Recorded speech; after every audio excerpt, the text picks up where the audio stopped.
కేంద్ర బీజేపీ ప్రభుత్వం వైఖరి తగ్గించాలి పెంచిన పెట్రోల్ డీజిల్ ధరలను వెంటనే తగ్గించాలి పెంచిన పెట్రోల్ డీజిల్ ధరలను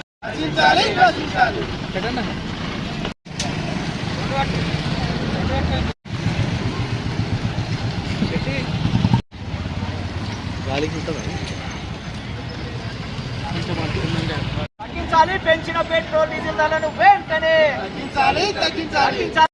నశించాలి కేంద్ర బీజేపీ ప్రభుత్వం వైఖరి జిందాబాద్ సిపిఎం జిందాబాద్ సిపిఎం నశించాలి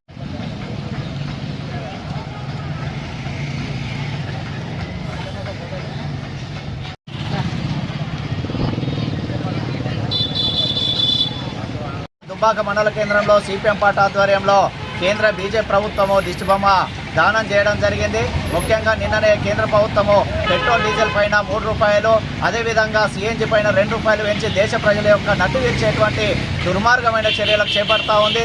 ఈరోజు పొదుపు చర్యల పేరు మీద ఆదా చేయాలి ఆయిల్ అని చెప్పి ఆ సూతులు చెప్తూ ఈరోజు ప్రజలపైన భారాలు మోపేటువంటి నరేంద్ర మోడీకి కనీస దేశ ప్రజలపైన విజ్ఞత లేదని చెప్పి ఈరోజు ప్రశ్నిస్తా ఉన్నాం.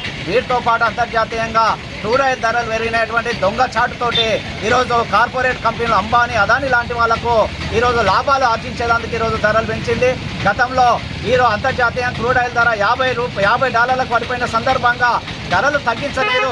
కానీ ఈరోజు అంతర్జాతీయంగా క్రూడ్ ఆయిల్ ధరలు పెరిగినటువంటి సాకుతోటి పెంచడం దుర్మార్గమైన చర్య. 12 సంవత్సరాల కాలంలో 40 లక్షల కోట్ల సెస్సును వసూలు చేసినటువంటి ఈ కేంద్ర ప్రభుత్వం ఈ సందర్భంగా ఆ సెస్సు నుంచి వినియోగించాలి తప్ప ప్రజల మీద భారాలు వేయడం అంటే దుర్మార్గమైన చర్య.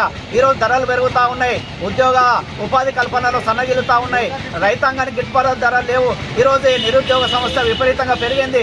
ఈ నేపథ్యంలో ప్రజలపైన మరో భారం వేస్తే ఈరోజు రవాణా రంగంతో పాటు నిత్యావసర సరుకుల ధరలు పెంచుతూ ఉంది. కాబట్టి కేంద్ర ప్రభుత్వం వెంటనే పునరాలోచన చేసుకొని పెంచిన పెట్రోల్ డీజిల్ ధరలను తగ్గించకపోతే దేశవ్యాప్తంగా పెద్ద ఎత్తున ఆందోళన పోరాటాలు ప్రజలు శ్రీకారం చుట్టి బీజేపీకి తగిన బుద్ధి చెప్పడానికి సిద్ధపడతారని చెప్పి కేంద్ర ప్రభుత్వాన్ని హెచ్చరిక చేస్తా ఉన్నాం.